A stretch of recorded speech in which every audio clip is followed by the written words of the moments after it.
mar dweni.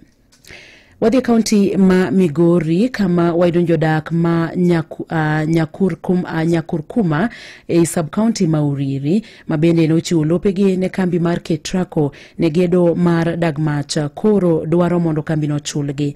Jodago kotelegi kod John Odero wacho ni Ketraco ne osingo mar chulogi ne lope mabende ne gichiwe higa mar 2023 to nyaka sani mano poko timore. En mar Ketraco mano kale puothewa. Wan gi jok mano muk utegi mapoko chul te. Wan gi jok mane okuny chumanie lopegi poko chul. Wan gi jok mane lopegi waya ni okale mane ginyiso wane gi chulo. Pogi chulo. Wan gi jok mano keth gigegi machalo yien niang' oduma marieba gang'o. Gigo poko chul.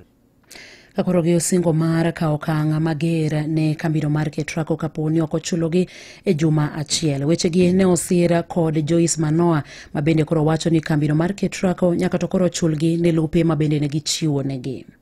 Ne ginyiso wa ni gino tieko mana dwe achiel kende kata gi nus to gichulowa. To waserita ma koro higini oselokore sani higini 4 kapok waneno gimoro amora. Emomiyo achiwora ni mondo serikal okonya. Serikal mondo konya. Aleo onge kaka dang' atim. Onge kaka madang' agoe odi ago ma odi kuom serikal. Gipara yawa.